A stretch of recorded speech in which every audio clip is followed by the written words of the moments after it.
Ginawa nga ni Era ang abot ng kanyang makakaya nang sa ganun ay makuha ang loob ng kanyang ina. Samantalang itong si Meredith ay naninibago dahil bigla na lamang naging sweet itong si Era. Noon ay hindi naman niya ito ginagawa, bihira siyang sumama sa pagtulog. Bihira din siyang sumabay sa pagkain kung kaya't kakaiba ang kanyang ginawa. Sinabi nitong si Era na gusto niyang iparamdam kay Meredith na mahalaga siya. Napayakap na lamang si Meredith dito sa kanyang anak na si Era. Ayaw niyang saktan si Era. Ayaw din niya na mag-isip ito ng kung ano-ano na mas pinapanigan niya itong si Lilith. Ngunit nang yakapin nga niya si Era ay iba ang kanyang naisip. Naiisip niya itong si Lilith kung saan ang mga time na dinukot nga sila at silang dalawa nga ay magkayakap. Nangungulila talaga siya sa kanyang anak. Hindi lang niya masabi dito kay Era dahil galit na galit ito kay Lilith. Sa kabilang banda, tuwang-tuwa naman itong si Tinang Ses matapos bumalik na nga ang kanyang alagang si Lilith sa kanyang bahay. Sakto nga ng kaarawan nitong si Lilith. Inaantay niya ng mga ilang oras itong si Lilith. Akala niya ay hindi nga darating itong si Lilith. Kakain na sana sila. Ngunit bigla na lamang dumating itong si Lilith na pag-isip-isip nila na ang kahalagahan ni Lilith kapag wala, tela hindi kumpleto ang pamilya ng Matias. Ngayon ay masaya na sila sapagkat naroon na nga itong si Lilith, lalong-lalo na itong si Tinang na di mapaliwanag ang kanyang nararamdaman. Humingi din siya ng patawa dito kay Lilith kung saan tinago nga ang katotohanan tungkol kay Meredith. Ngayon ay hahayaan na nga ni Tinang na makilala at lalapitan ang kanyang totoong ina. Sinabihan naman nitong si Lilith na huwag ang mag-alala itong si Tinang sapagkat mahalaga si Tinang sa kanya. Tinatrato ni Lilith ito na parang totoong ina kaya wala siyang dapat ipangamba o magselos na iwan ito dahil hindi gagawin ni Lilith iyon. Maaring may kahati lang siya pero hindi naman siya iiwan sa ere. Sa kabilang banda, bigla naman tatawag itong si Ista kung saan maghihingi ng tulong kay Lilith. Nagkaroon kasi ng malubhang karamdaman itong si Kelly. Tinawagan siya ng kanyang parents at ng kumkup na ina nito. Kailangan ang kanyang tulong. Pumunta sila sa naturang ospital. Kailangan umano na salinan ng dugo itong si Kelly para mabuhay.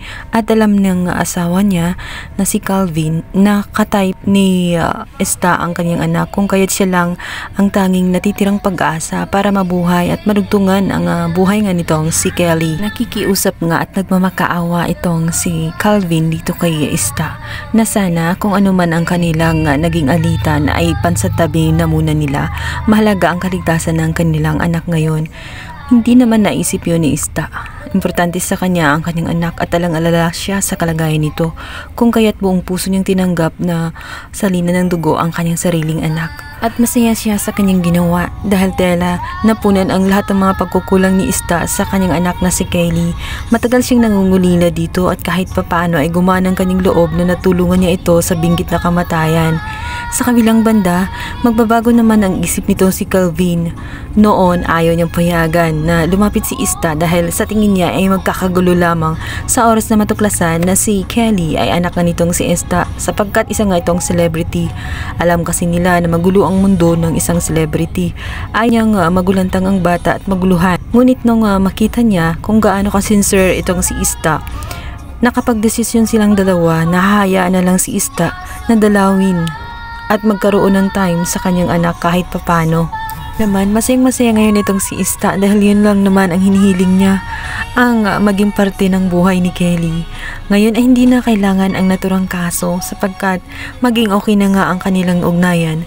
Papayagan na rin siya ni Calvin at maging maayos na ang kanilang turingan kung kaya't malaya na siya na dalawin ang kanyang anak anumang oras. Ng banda, dahil naman sa labis sa pag-iisip at kalungkutan, dito nga sa nangyari kay Lilith at kay Meredith, damdamin ni Meredith ang lahat-lahat.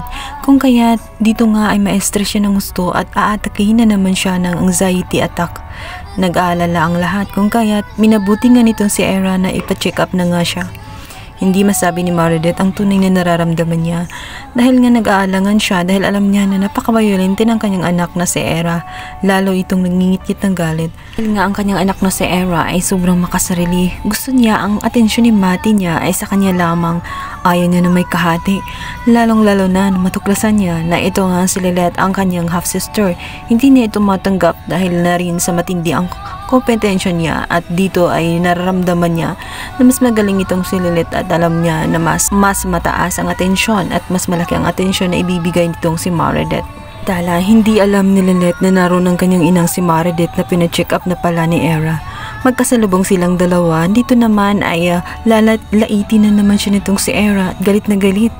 Akala niya ay alam ni Lilette na naroon pala itong kanyang inang si Meredith dahil may sakit. Kung ano nung pagsasalita ang mga pinagsasabi niya. Balit, mahuli nga siya nitong si Meredith. Napagtanto ni Meredith, napakitang tao lang pala ang kanyang ginawang bait-baitan dahil hindi pa rin niya maitatago ang kanyang tunay na pag-uugali kung saan hindi niya kayang mahalin ang kanyang anak na ito ngang si Lilette kung kaya't naiinis siya sa pag-uugali ng kanyang anak na si Era.